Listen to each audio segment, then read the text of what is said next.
the whole point of an immersive experience is to take you away somewhere magic for a little bit of time and to literally pause everything else. The moment you walk in there, you are in an environment that's been completely curated and has been designed to make you feel a certain way, and that you go on that journey with whatever they have designed for you. This is the Creativity Clinic, a show that inspires creatives to take meaningful steps to fulfill your passion. I'm Kirsty Hunter, an entrepreneur and founder, best known for my work in creative education and business, working alongside incredible artists to fulfill their ambitions. Here I chat with experts from the diverse pool of creative industries, offering you insights, education, and the motivation to those wanting to make an impact in the creative sector. Hello, Kitti. Hello! Welcome to the podcast. Thank you very much. Thank you so much for joining me. Please, can you introduce yourself? Yes, of course. I am Kitti. I've recently moved to Crystal Palace, which I'm very much enjoying, and I currently work within a team of wonderful people that create both immersive events and also just like creative event design as well for businesses, private clients, everyone in between. So what would your title be? I am the creative sales team manager for our London team. Okay, and what does a typical day look like for you? It's a really hard question because every day is completely different, and I know people say that all the time, but one day could see me kind of meeting a client at a venue, which is a very nice perk of my job, is that I get to go inside all these glorious buildings and sometimes not so glorious loading bays and kind of back of house areas, but going and looking at a venue, coming up with a concept, kind of listening to the client tell me what they want and what kind of thing they're looking for. And then I'll go back to the office, often relay that to a much wider team and start building mood boards and kind of visual references and coming up with some ideas and floor plans and all that kind of stuff. Could be in meetings discussing what new products we want to bring into our rental kind of line and working with the product development team on that. Could be having internal meetings about existing projects, build schedules, logistics. So lovely because it's so diverse. Everything and anything, I think. It's kind of, yeah. Not going to get bored. No, never. Yeah, that's really nice to sort of hear it, because I think there's often people in roles where you're just, you know that you're doing the same thing every single day, but actually keeping it alive because you're so versatile with all the things you do. Yeah, I mean, don't get me wrong, there are some days where I'm chained to the desk and I'm just emailing and I'm just, a very standard job in that way. We've all got bits of our job that we wish we could not have, but I suppose you need that so that you can, have the energy to go out and do the other bits. And was immersive events, is that something that you always knew that you wanted to go into when you were thinking about what career you wanted? I don't think so. I think I've never really known what I wanted to do, and sometimes I still kind of, when I try and explain my job to people, I'm like, I get to do this as a job, that's very cool. No, I would say it makes sense to me now looking back, but I think that, up until this point, life just happens, doesn't it? And you find these opportunities and they develop and evolve. One thing I do now really laugh about when I think about it, and I think, how did I get here? Like, obviously I know my career path and I know uni and, I can trace all that back. And I think when I was a kid, I wanted to be a marine biologist, as a lot of 90s kids did, for absolutely I'm not quite sure why. I think there must have been a Barbie or something that was marine biologist, but I was hell-bent on that. Then, of course, never chose to do biology or anything that would have been good for that at school. But I spent a lot of time on The Sims, and I absolutely, as a kid, and I absolutely was not interested in their lives whatsoever. I just like building their houses, making some obscure rooms, a pond in the middle of somewhere, and then I'd just done, good, move on to the next one, build another strange house. Okay, what can I put in here? And same with things like Zoo Tycoon and stuff like that. I look back now and I just spent ages designing the environments and the attractions, and Roller Coaster Tycoon, same thing. And I'm like, oh, no, it was all there. Yeah, I can see what happened. And maybe I did want to do that and I just hadn't connected the dots. Maybe didn't realise there was actually a job that you could do that in at that time. Definitely. I think that also probably grew up in a time when those kind of jobs weren't, my parents and friends' parents probably had slightly more standard jobs and didn't necessarily know that life in the creative industries would be possible, and especially not financially viable. You know, there's always that kind of narrative of kind of like, oh, failed artist, kind of all that jazz. Luckily not within my family. I was very lucky. My family have always been incredibly supportive. I don't think I did know that was going to be a possibility for me. So tell me about the degree that you studied that helped you, hopefully, I'm assuming helped you get into the industry. Yeah, I think it did. So I found it really hard to find a course that I wanted to do, because I came out of kind of A-levels thinking, well, I really, really love photography. I really, really love I really love art and doing kind of more fine art kind of spaces. I'm interested in moving picture and like how can this all work together. And all of the courses that I could find for a long time were very media specific. And then I found contemporary media practice at the University of Westminster, and that was a really kind of like light bulb moment in my head, because it was a course that allowed you to try your hand at lots of different mediums, and the ultimate aim of the course really was to try and figure out how you can use kind of mixed media pathways and how they could be applied to like the commercial world, I suppose. Right. And it opened your eyes and opened your opportunities, I think, to working within perhaps a big company. Maybe you work for a corporate company, but you are now within their media department because you can see the value of it. And basically working with lots of different medias to create something, new. And both my husband and I went on that course. He ended up taking a really kind of like film and TV route down it. He's very lucky that now he works in TV.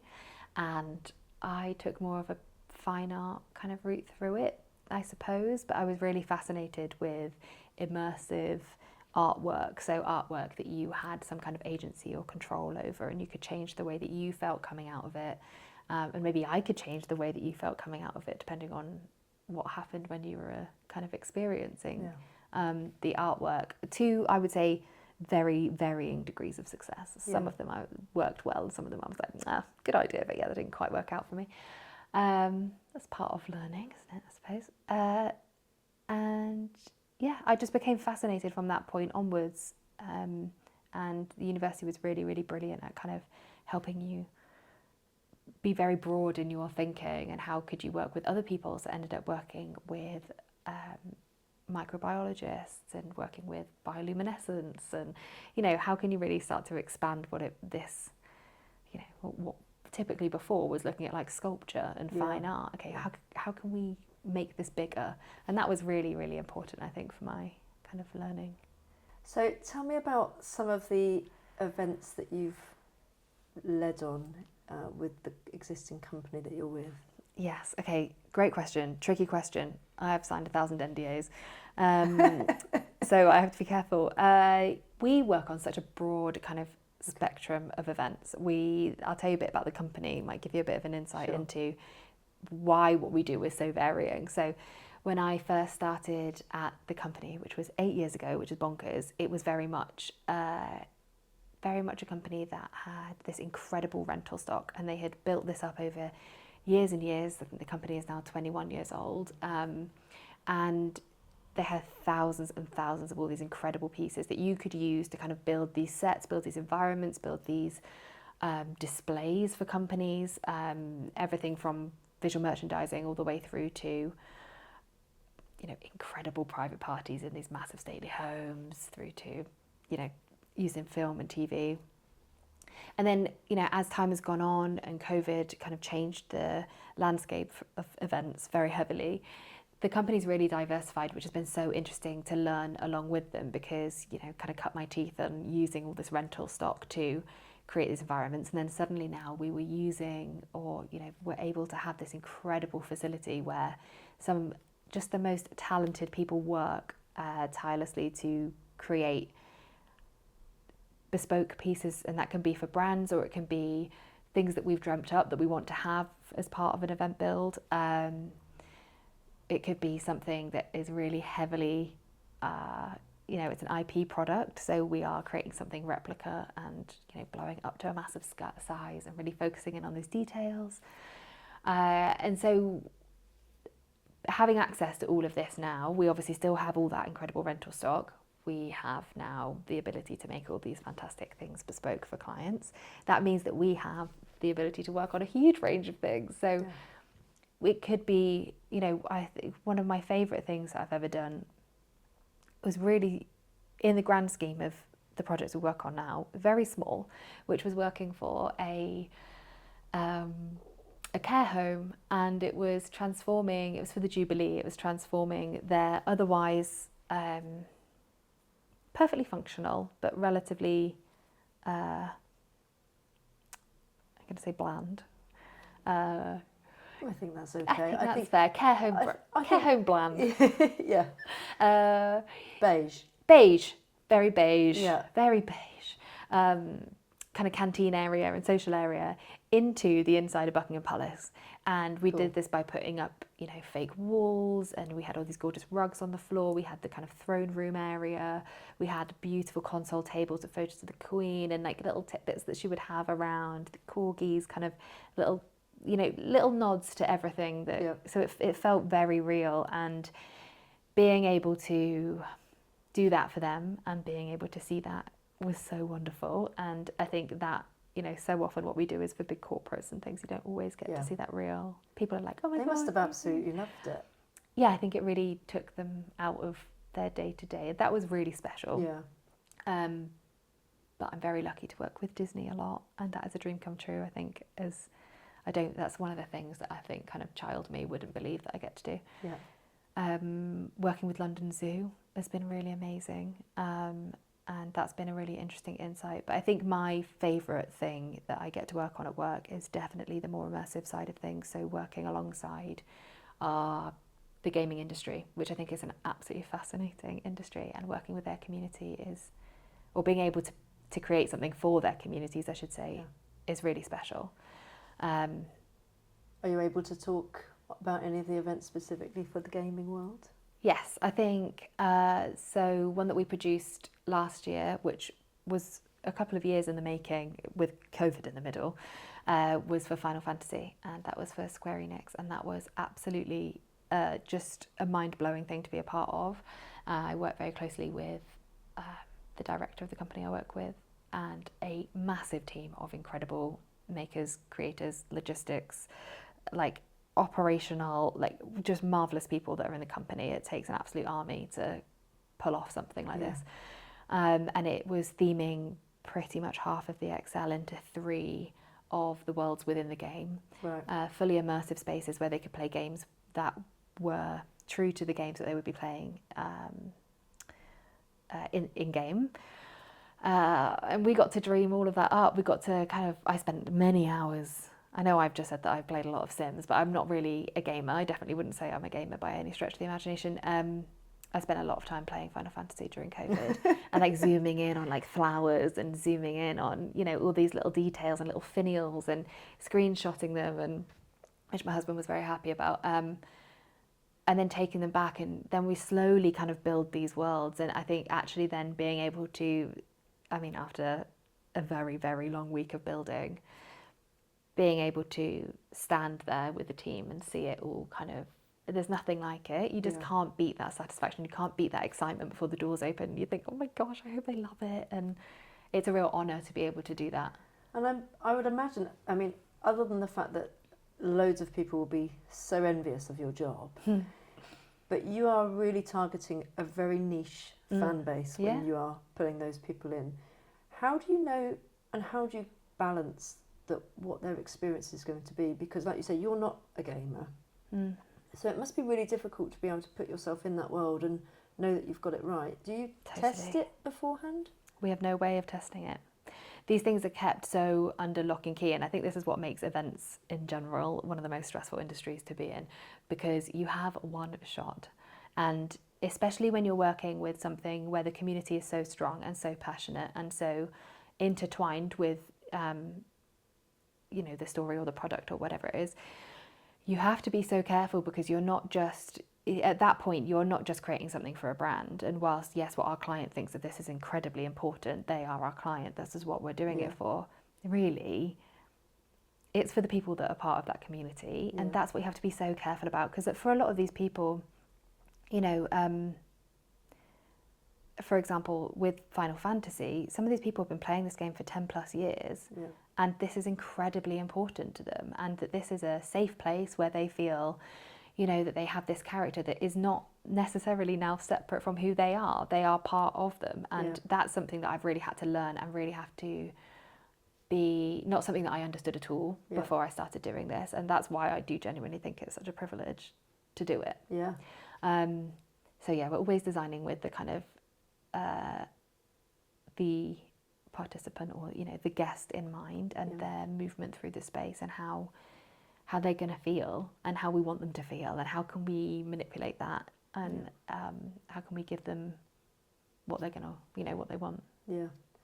Immersive events seem to have exploded in the last couple of years. What do you think about that trend, and why do you think it's moved in that direction of it being so much more accessible for people? Yeah, I think that we, in a way, it's natural. We always are pushing, aren't we, for something new, something more, something, you know, and we've all, I'm sure, been to events where there's been something you can jump in and take a photo, like a photo op, and it's been really popular, and it's like, oh, okay, people really like, you know, they're seeking always more, and these more experiences, and that I was here and I got to do this, and I had this unique experience that someone else might not have had. And I think that there's the word immersive, I think, is being thrown around so much more now, and the understanding of what that actually means, I think, is maybe getting a bit diluted, which I don't think is a bad thing. I think that you have, in the way that the immersive world has grown, there's been this whole language that's grown around it that, you know, sometimes even I'll be listening to talks of people that are within my industry, and they use phrases that I've not heard before. And that's because I think we're building this as we go, and as it diversifies, you know, there's so many directions that you could take it in. I think the kind of concept of immersive is, some people might hear that word and go, oh no, that's not for me. I'm not a theatre goer. I don't really want to get involved. Well, I think, you know, so much in our day to day is immersive. Theme parks, you know, Disneyland being the most happiest, you know, the happiest place on the planet, happiest place in the world. I really should know that tagline. You know, the people that create that, the Imagineers, they're the creme de la creme of the industry. They make all of that is immersive. Waiting in the queue is immersive. All of it is by design, and you feel that way because they've designed it in that way. You're not necessarily thinking it is immersive, but it is. And actually, that extends now into sometimes when you go shopping. You know, like the high street is recognizing that they need to bring in these kind of fresh ideas, these ways of keeping visitors in the shop. Maybe there's VR that you can try a headset on and see clothes on yourself. You know, even down to, really, I think, some makeup brands where you can go on the website and they'll find you a shade when you turn your camera on. That's immersing you in something that before there was a barrier. You know, it was just clicking around on a website. And there are these tiny little pieces of immersion that now have become so commonplace that people don't recognise that it's immersive. No, that completely makes sense, actually. And I guess technology and the, you know, integration of AI that's so much more in our face now. It's always been there. It's been there for a long time. But that sort of launch of ChatGPT, suddenly when everybody went, oh, AI is now here. But it has been here for quite some time. So how does that change and shape the way that you do things? Because you must have to adapt and move and go with the technology as time goes on. Yeah, I think that anyone that works in events will tell you that things are constantly changing, and what people want to see at their events is constantly changing. And that can be down to even a corporate event where suddenly they don't want a standard photo booth. They want, you know, one of these cameras that whizzes around and adds these AI features and all of that. And that can, you know, that's a very simple kind of change, and you can see how that's happened. But I think for some of the producers, especially of larger kind of immersive works, it's then how do you build that into something that previously your kind of traditional immersive experiences, especially in the theatre world, are all about being there, being present, interacting with the environment that they have created around you. And yes, there are parameters to it, but you're free to explore, or it's all very kind of by design, you have to be present and engaging with what's in front of you. Whereas the introduction of definitely kind of VR has been interesting. There are some companies that are working VR into immersive experiences, which I think is really interesting. There's a company called Layered Reality who have two at the moment. I believe they're working on another one.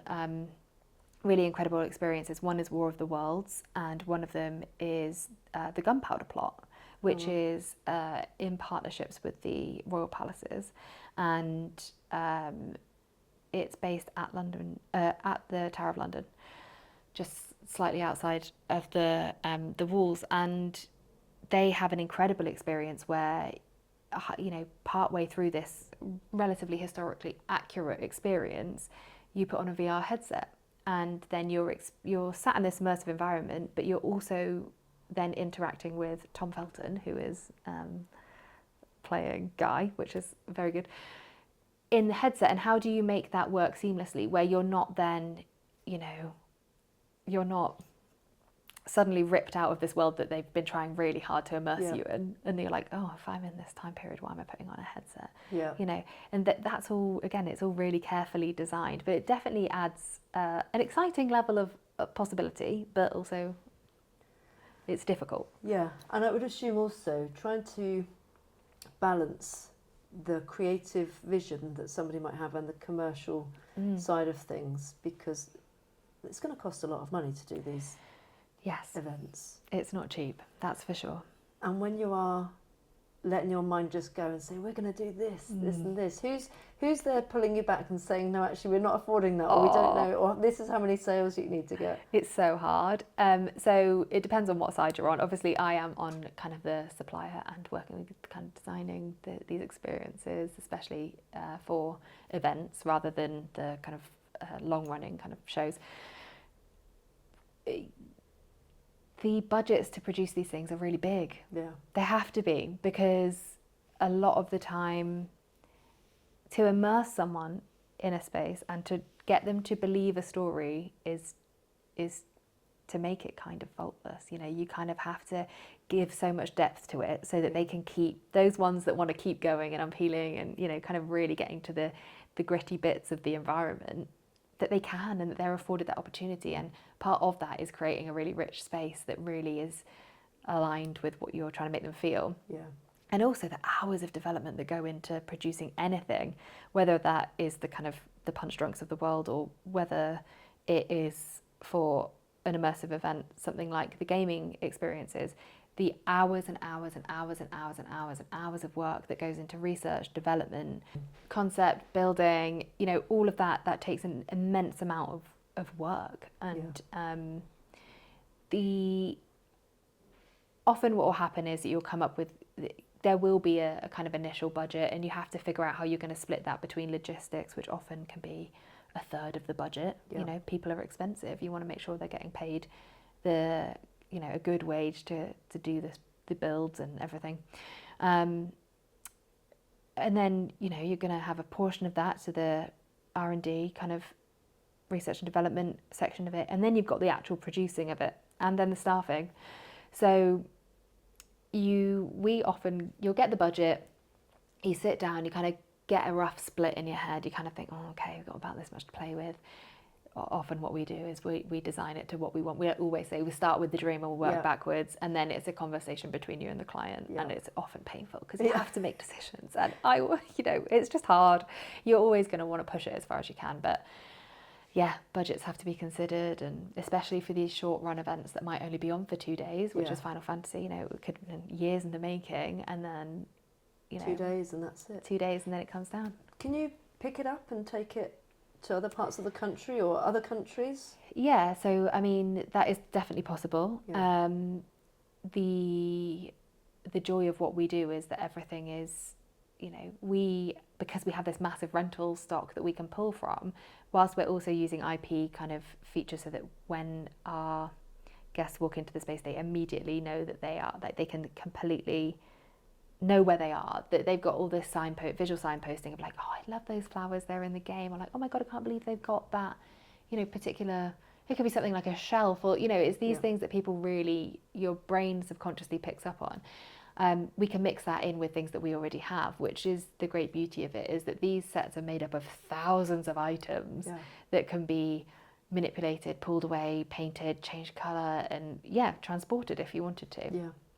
I'm just thinking about that budget, and if you didn't spend that money and you didn't quite get it right, I'm thinking about an experience that I went to about 1.5 years ago. I won't tell you what it is, but you could definitely see there were holes in maybe that they'd run out of budget. Right. The logistics weren't quite there, and that experience, there were definitely parts of it that were good, but there were these other sections where you just thought you just haven't thought that through very well. And of course then you go away, and as the person that's paid quite a lot of money to be able to attend this, where you take your family with you, of course my review is not going to be great, and then of course that's going to be so damaging for that reputation of that brand and the brand that they've partnered with to then create that. How do you know when you've got it right? I think it depends. Now that the immersive world is so broad, and that the experiences can range from being in something that is immersive in that you are like frameless, where you're surrounded by LED screens all around you, and it is what it is. You walk in there, and for some people that's going to be amazing. They've never experienced that before, and for some people that falls really flat because they are really into immersion. That is a very like commercial, there's no participation required. You kind of walk in, enjoy it. You can't know how you're going to experience. There's as a producer, I think you probably know that there's going to be a scale of how people enjoy that space. Which would be very different to then something that has an audience that is very engaged, and that maybe it's a storyline they already know and they really love, or maybe it's for people that are already quite into immersive experiences. So I presume that you might have been to a few, maybe. I've been to a few. Yeah. So when you go, you kind of had a little bit of an expectation of what you were, absolutely. and also the kind of standard that you might have seen. And as I said, these are things often fail if there are as you said, if there are visual holes in it, or if your brain then can, the whole point of an immersive experience is to take you away somewhere magic for a little bit of time, and to literally pause everything else. The moment you walk in there, you are in an environment that's been completely curated and has been designed to make you feel a certain way, and that you go on that journey with whatever they have designed for you. And so if your brain is given spaces to go within that, then that's it, that you've lost them. They're not fully paying attention. They're thinking about their shopping, or how they can see a bit of plasterboard that's coming off the wall, or there's like a rip in the curtain, or little things like that. And especially if you're detail orientated, then I'm sure you would find it challenging. Definitely seeing behind the set is probably not something that you want to aim for. No, ideally not. Yes, with us in particular, it's really hard, and because we do it on the kind of events side of things. So often the run is short.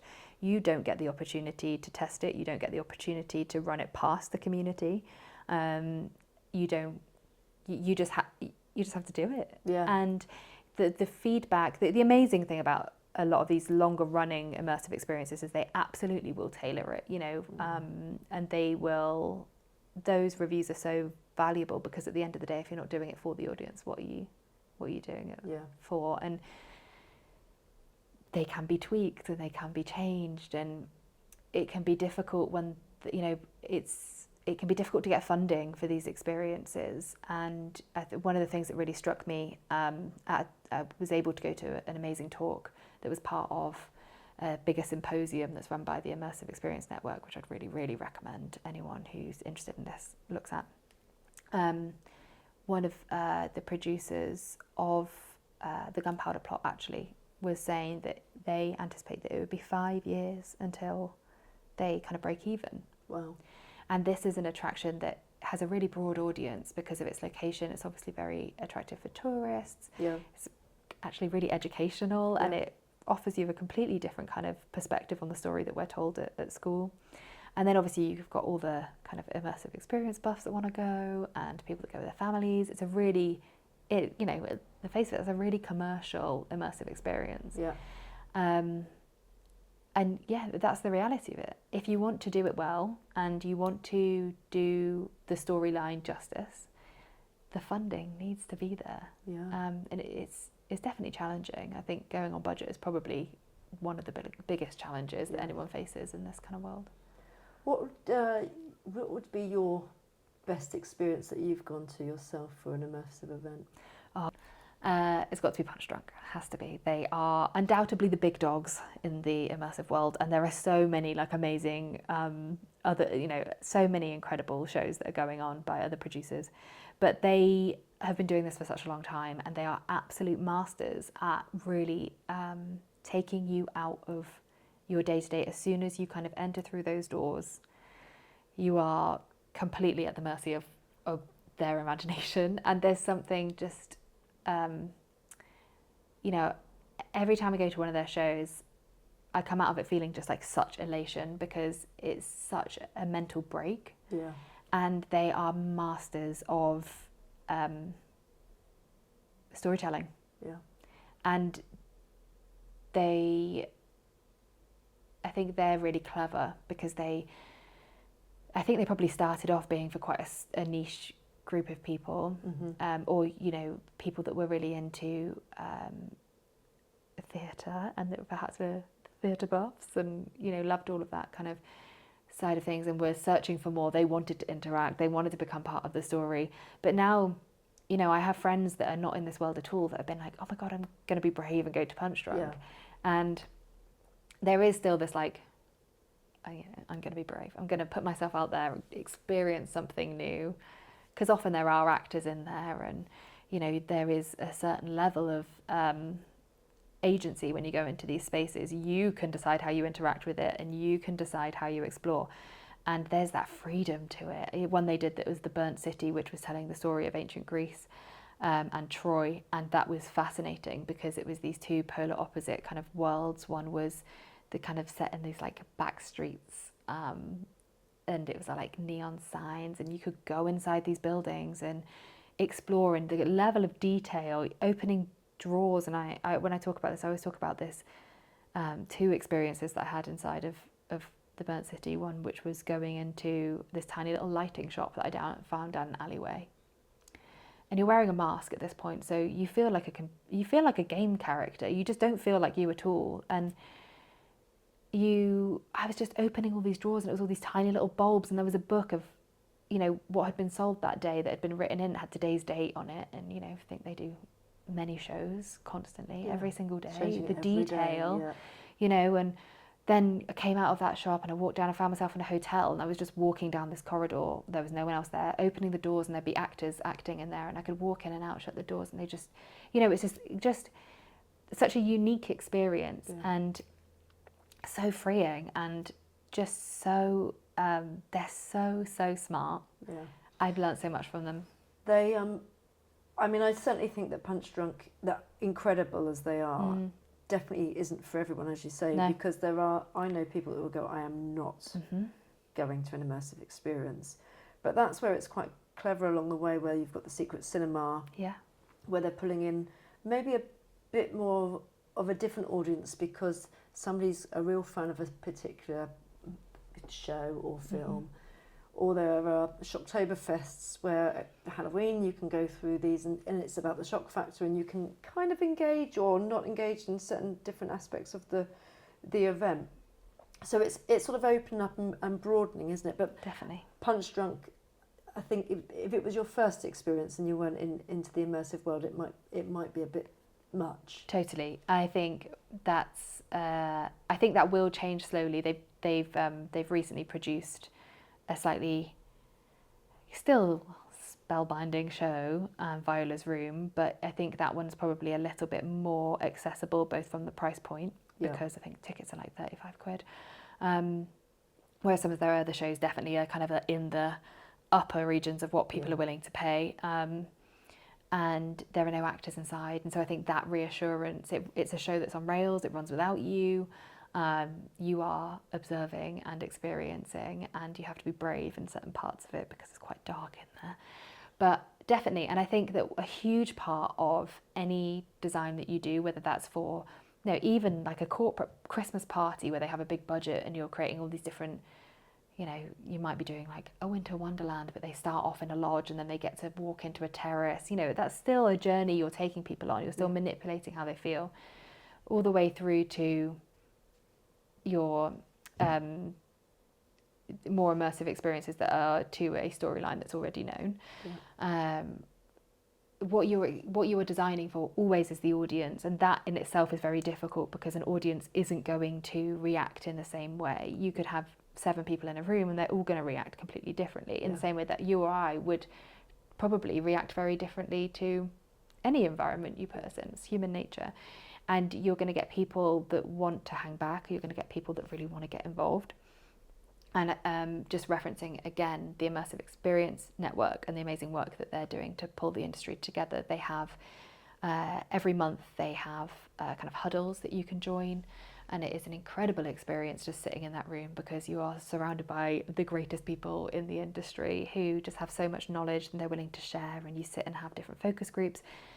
And then once a year they have a big symposium where they will invite some of the people that come along to stand up and talk through what they do, what their job roles are, and how they got into the industry. Not too dissimilar from this chat, but often very focused on their particular world of immersive. That could be theatre shows, it could be LARPing, it could be immersive gaming, it could be anything, which was so fascinating, and it was such a eye-opener for me in terms of realising how broad the industry was. But one of the talks that I went to go and listen to that particularly stayed with me and how I could apply this to my role was a talk by the creators of the Peaky Blinders experience, which is quite similar then in a way to what we do on an event scale, is that you are designing or you're designing around a story that is already so well known, so well loved, with very specific characters where, this, for some people, they'll be able to resonate with quite a lot of the plots and the storylines, and that it's really important. And that is so challenging. And hearing them talk about that was really, it was really inspiring to hear about how they kind of navigate some of those challenges, because I've experienced them ourselves in the work that we do. But hearing, so Tom Maller, who is the creative director of that experience, had this kind of incredible summary of how they look at all their audience members and how they figure out how to design for that section of people that might attend, especially with it being such a commercial kind of subject, with it being IP and with it being very, very well known across a big spectrum of ages and kind of demographics. So they identified 7 kind of type of player and how how they likely to move through the space. So I've got them on my phone because I don't want to. I'll see which one I fall into. Yes, definitely, very interesting. So you've got the fan player. So they are people who are kind of diehard fans of the storyline. They're going to follow their favourite characters. They're going to identify all the people that they love, and they're just going to follow them around. Probably very excited, which is great. You always want those people. You've got the narrative player, who are people that really love the show, or they know the storyline inside out, and they're looking for kind of like a bespoke experience. They're looking for a new storyline that only they're going to get. And that other people that watch the show that haven't bothered to come to this show, that haven't bothered to come to like the immersive show, wouldn't know. So it's an exclusive. There's the observer. So he defines that as people that are there, they're dressed up and they're like enjoying it. They might be the partner. They've been dragged along. They've been dragged along, but they've they like a bit of fancy dress. They're like, okay, I can kind of get into this, but they're kind of just watching. They don't necessarily want to be spoken to directly by the actors. They've got a sign on their head that says, do not talk to me. Yes, don't give me a task. I will go along with the people that I'm with and I'll do the task. And I'm interested, but I don't I'm not, You've got the groups, which is like your groups of gals and guys, and there's everyone who are there to, as a group, maybe on a Hindu birthday, and like within that you'll have a mix of all these different players, but they're not getting broken up. They're there to experience something together, and that's what they want to do.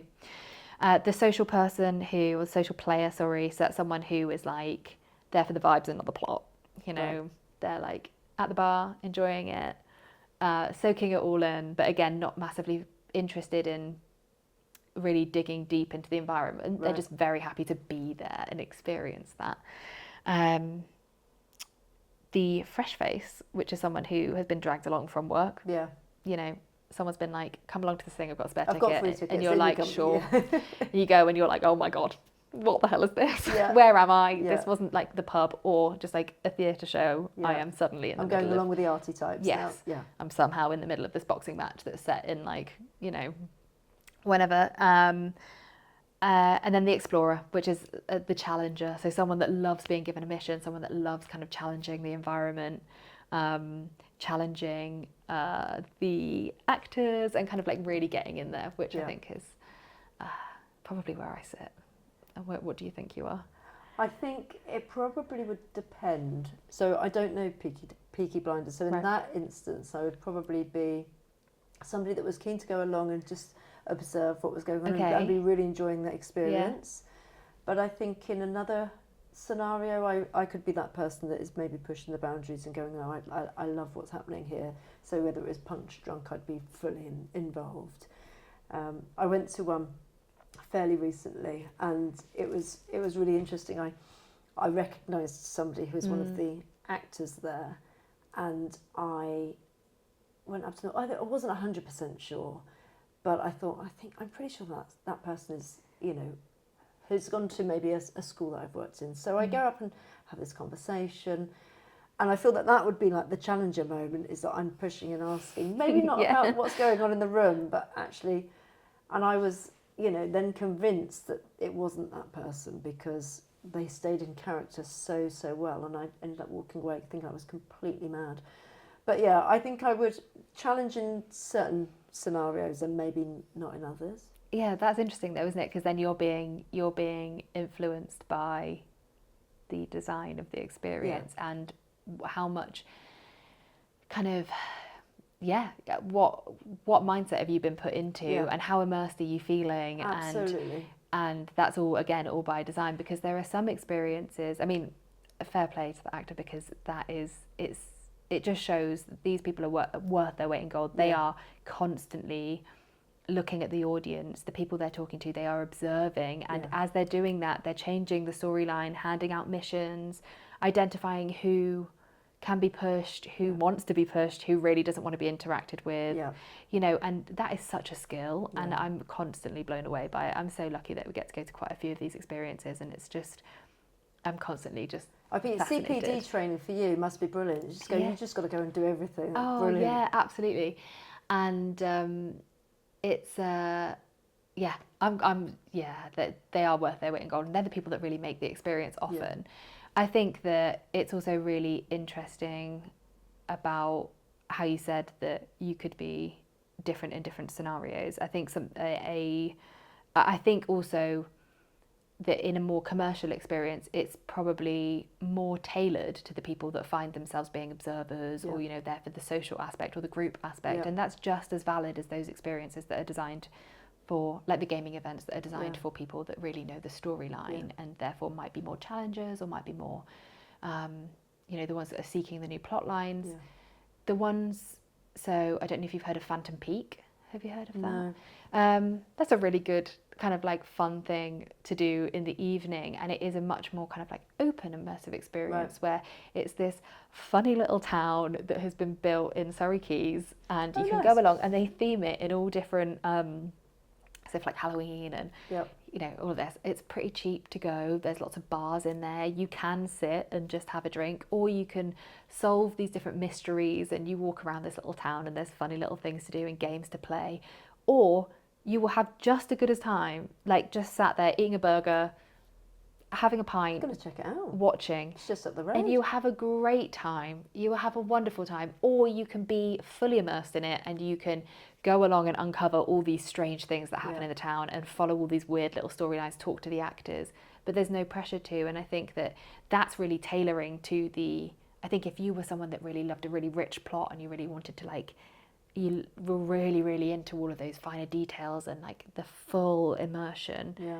You might find that that's not for you, or that you come out of that not feeling fully satisfied. Yeah.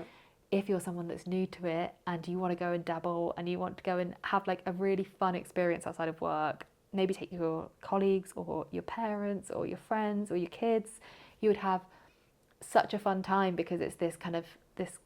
It's like being in a theme park. Yeah. It's been really clever what they've done and the way they constantly change it. I don't know. It's just massive. It's such a massive.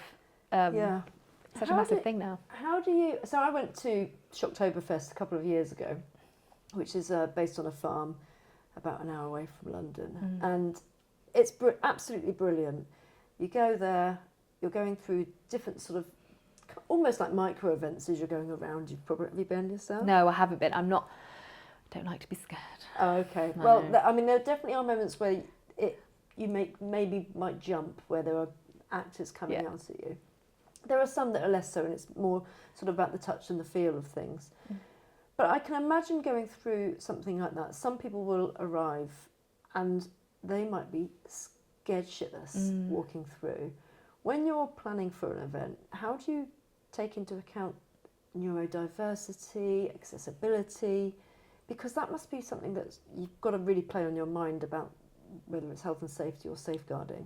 Yeah, I think safeguarding is a massive thing, and I think especially now as we are becoming so much more open and talking about especially neurodivergency and the needs and the how do you make something more accessible to everybody while still making sure that they are experiencing as true to the wider experience as possible for them. I know, especially for scare attractions, again, at the Immersive Experience Network, there was someone that specialised in scare attractions. It was fascinating listening to them about how they have this kind of the kind of safeguarding before people go in, giving them some indication about what some of the like some trigger warnings, whether that be physical trigger warnings for like flashing lights and loud sounds, or coming really people close. touching you, or it could be like content warnings. Yeah. And then also there's the aftercare of definitely a scare attraction where people in the industry are now really paying attention to how do you have this cooling off period before you then are spat out back into the real world. If you're going through something really intense, which often the scare attractions are by design, how do you kind of ease them back into the real world? So they're not just spat out and then you really quickly have to lower your heart rate and come back down into this real world. I think, that is really heavily considered. I think for us, it's not something that we have to do with every event. Often we aren't involved to that level. And often that might be managed, especially on the larger events, by an accessibility officer who will make sure that all of those kind of key points are being managed. Where we do kind of really look at that stuff is, again, for the gaming events where we are creating these kind of immersive worlds and experiences, because we are designing the space very, very carefully in terms of queuing, in terms of kind of the activities that people play and all of this. We have to be really, really careful, and we are very conscious of designing in a way that allows people, especially in wheelchairs or that have physical accessibility needs, that they are able to play the games and experience this world in the same way as everyone else. So the spots where they play the games that have been adapted for them are very, very, very close to where everyone else is playing. They are playing the same game but with adapted equipment, or and so that, again, that all comes down to that staying immersive and not pulling them out because they have accessibility needs. They don't now have to go off somewhere else to do this. It's very much part of the experience and making sure that they get to play with everyone else as well. And then also making sure that they are well signposted to places that they might find useful. So whether that's people that can help them, whether that's a kind of sensory space where they can, if they become overstimulated or it's too much, because there's a lot of lights, a lot of sound, sometimes haze, all of this, make sure there's somewhere that they know. And other people in the room, right? So many, it's overwhelming, again, by design, because we want you to feel, you know, completely like, whoa. But All of the that's, senses are being yeah, hit at the totally. same time. Yeah. But that's also terribly overwhelming for a lot of people. Yeah. And then, so making sure that there is somewhere that's really clearly signposted that they can go where none of that's happening, and that it's open, and that, you know, there's soft seating, or there might be someone in there that can offer them support if they need it. And then also making sure that people are aware of what is available to them in terms of like queue jumping, and how, you know, asking them, how can we make this a better experience for you? Making sure they have either lanyards or wristbands so that they are easily identifiable by staff, making sure that staff are trained to identify where someone might need support. So it forms a huge part of your planning. Yeah, on those events that where we are afforded the ability to do that. But I would say anything where we are designing any kind of activity or full kind of space that even has like themed flooring, you know, like we're fully in it. Often you have to think, okay, well, a wheelchair is going to really struggle to get over that kind of, whether that's like a really chunky gravel or whether we've gone for like a wood chip, and thinking about, okay, well, that's actually no longer accessible. We can't do it. Yeah. So we have to think of something different. And so it does kind of come into play very early on when you're looking at designing a space, because it has to. It just has to. It's a non-negotiable now. Yeah. I mean, an amazing career and role to be in. You must absolutely love it. But you've already spoken about doing something which was a dream, to work with Disney. What does the future look like for you? I don't know. I think it's really funny, isn't it? Because I think I probably didn't anticipate staying where I am for so long. Often people will work in the industry and then they'll go freelance, and you know, I just really love it. I love the people I work with. I love working with a massive team and feeling like I learn so much from them. I think I would really miss that if I went freelance, but I suppose, Are there any major events that you think I'd really love to do that? I would love to get more involved with the kind of more theatrical, immersive side of things, and I think theme park design is also really interesting to me. So I'd love to kind of go in that direction, I suppose, at some point. I don't know where I'll be. If I am still where I am, I'll be very grateful for that. If I am, you know, afforded an opportunity to go and do something in the same world that's similar, then I'll be very grateful for that. I just feel even to be on the edges of this industry is something really special, and I just hope I stay like curious about it and still kind of working my way through it, because there's just so much to learn. If somebody wanted to get into the industry, obviously there's a degree path that they could possibly take.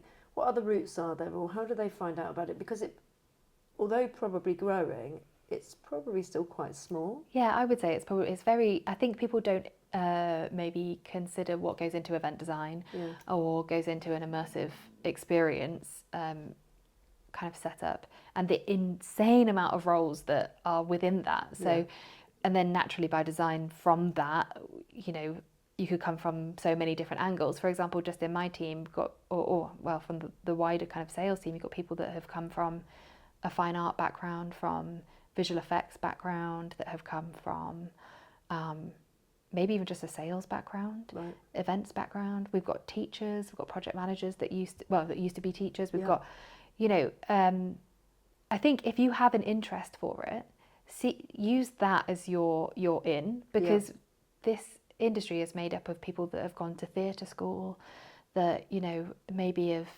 never worked in any industry that is any way on the face of it related, but we're just really interested. So started showing up, started engaging with what's being produced, then message the producers, say, I love this, this is what I loved about it. You'll be surprised how many come back to you because, well, they often were in the same position.